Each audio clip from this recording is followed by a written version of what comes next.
नमस्कार दोस्तों। बीटीसी तो देखिए अभी क्रिसमस सेलिब्रेट कर रहा है, साइड वे है अभी भी।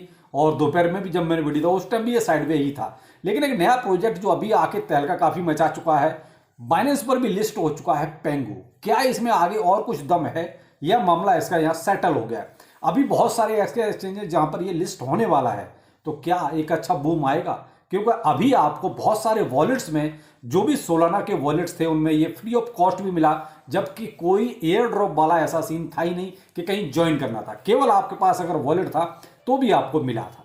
चलिए, क्या है इस प्रोजेक्ट में दम, आगे इस पर भी चर्चा करते हैं। तो अच्छा लगे तो लाइक सब्सक्राइब जरूर कीजिएगा और ट्विटर टेलीग्राम को जरूर फॉलो करें, दोनों का लिंक वीडियो के डिस्क्रिप्शन में। तो मार्केट में तो देखिए अभी बीटीसी आपका वही 98,000 और 400 500 यानी कि 98,000 से आप ऊपर मान के चलें। अगर 98 के ऊपर रहता है तो बहुत अच्छी बात होगी, क्योंकि यहाँ हम फिर थोड़ा सा स्टेबल हो जाएं या यहाँ से एक अच्छा बूम फिर आपको देखने को मिल सकता है। यहाँ से ब्रेकआउट होता हुआ आपको दिखाई दे रहा है। जो दोपहर का वीडियो देख लीजिए, मैंने इसके बारे में आपको दोपहर में ही बताया था। फियर एंड ग्रीड इंडेक्स आपका 62 पर है, यानी कि हम 60 को क्रॉस कर गए हैं, दोबारा से ग्रीड की तरफ को जा रहे हैं। ये भी एक अच्छी बात है। जो हम 60 से नीचे चले गए थे, मार्केट कैप भी आपका 3.4 ट्रिलियन के आसपास है, जो लगभग 3.7 ट्रिलियन तक भी पहुंचा था। फिर से थोड़ा सा डाउन हुआ था, लेकिन फिलहाल एक सेटल होने की कोशिश कर रहा है मार्केट। ये फिलहाल अभी एक साइड में, मैं तो ये कहूँगा अभी बहुत ज़्यादा यहाँ पर उतावलेपन की जरूरत नहीं है, यहाँ सब कुछ ठीक हो गया। नहीं नहीं भाई, ये पूरा वीक जो है ना, ये हॉलीडे का है। तो मे भी यहाँ पर भाई देखिए कुछ अच्छा होगा, कुछ लोग हॉलीडे जल्दी फिनिश कर लें अपना, तो मे भी कुछ अच्छा देखने को मिल जाए। वरना तो ये हॉलीडे मुझे तो पूरा 10 दिन का लग रहा है कि 1 जनवरी के 2-4 दिन और बाद ही कुछ अच्छा सीन देखने को मिले। खैर जो भी है, मार्केट है, कभी भी कुछ भी हो सकता है, तो आप अपडेट जरूर रहें। अब जो आपके सामने प्रोजेक्ट रखा पेंगू, यानी कि पडी पेंगुइन्स, कुछ नाम ऐसा ही है, जो भी है प्रोनाउंसिएशन अलग अलग हो सकते हैं, तो आप अपने हिसाब से देख लीजिए। मैं शॉर्ट में पेंगू, PENGU, ये है इसका पूरा नाम। ये पेंगुइन आप मान सकते हैं, ठीक है। सप्लाई इसकी टोटल है आपकी लगभग 88.8 बिलियन की, और सर्कुलेशन में लगभग 62.4 बिलियन आ चुकी है। अब इस प्रोजेक्ट में ऐसा क्या था कि अचानक इसने काफी अच्छी खासी हाइप पकड़ी। मार्केट कैप भी इसका है 2.3 बिलियन का, एफडीबी भी बहुत अच्छी है, 3.3 अप्रोक्स भी मतलब 3.4 बिलियन के आसपास आप मान सकते हो।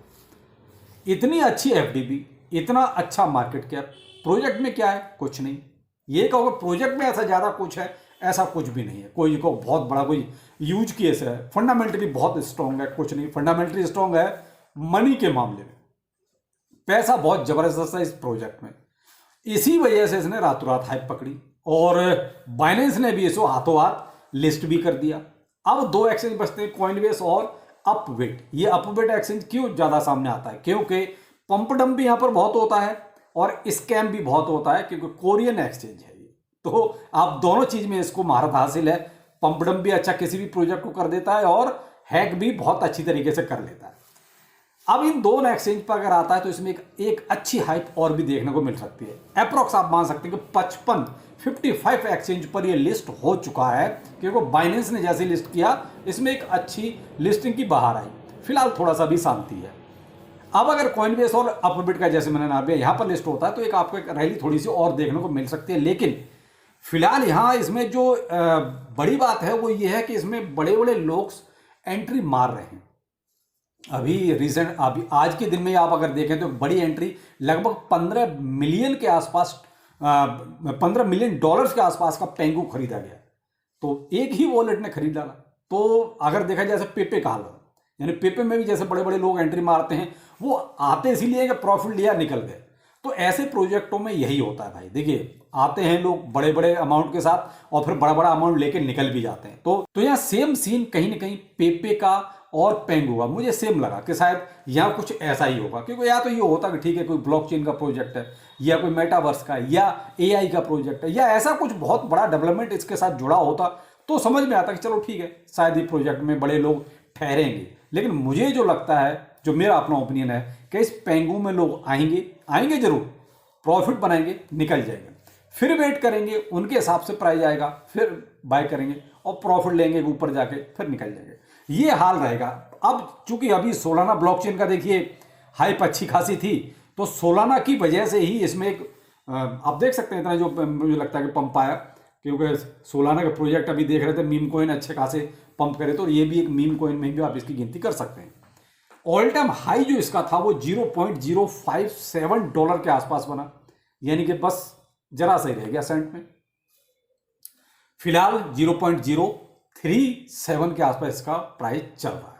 तो ये है सीन पेंगू का। सप्लाई क्या है, मार्केट कैप कितना है और हाई कितना गया, फिलहाल क्या चल रहा है। अब यहां पर क्या हमें एंट्री मारनी चाहिए जो अभी चल रहा है सीन? तो मेरे भाई देखो, मैं तो इस जगह पर नहीं कहूंगा कि आप किसी भी तरह की कोई भी एंट्री बनाए, क्योंकि प्राइस मेरे अकॉर्डिंग तो देखियो अभी बहुत ऊपर जा चुका है। मैं तो अगर इसको एंट्री के रूम में रखूंगा तो देखिए इसको 0.025 के आसपास, जहां पर इसने अच्छे काफी दिनों तक जो है सपोर्ट बनाया है, कहां पर 0.025। इससे नीचे मुझे मिल जाए तो और अच्छी बात है, लेकिन भाई इससे ऊपर मैं तो इसमें एंट्री करने की बिल्कुल नहीं सोचूंगा, क्योंकि ऑलरेडी प्राइस काफी चढ़ा हुआ है, मार्केट कैप भी इसका अच्छा खासा है। लेकिन मेरा इंतजार रहेगा कि भाई ये इसके आसपास आता है तो बहुत अच्छा रहेगा, एक अच्छी एंट्री यहाँ पर बन सकती है। क्योंकि यहाँ से, और अब जैसा आप देख सकते हैं जब ये बाइनेंस पे लिस्ट हुआ तो अब देख कहाँ तक 0.07 जो मैंने कहा ना कि वहाँ तक इसका प्राइस गया। तो अगर 0.025 पर अगर कहीं एंट्री मुझे मिल जाए तो और यहाँ तक जाए तो बहुत अच्छा प्राइस यहाँ पर बन जाएगा, बहुत अच्छा प्रॉफिट बन जाएगा।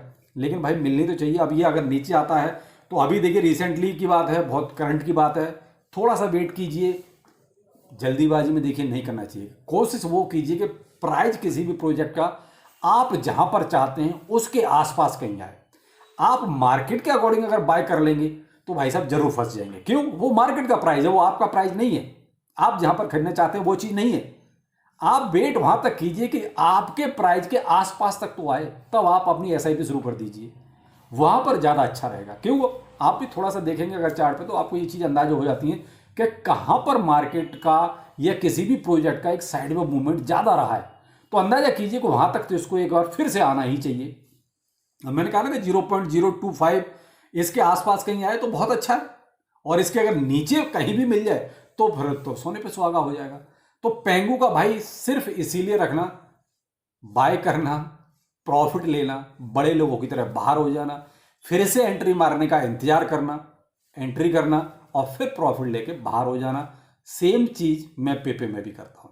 मैं पेपे में कोई देखिए है थोड़ा सा अमाउंट पड़ा हुआ है मेरा लॉन्ग टाइम के लिए, लेकिन मेरा सीन उसमें भी यही ज्यादा रहता है।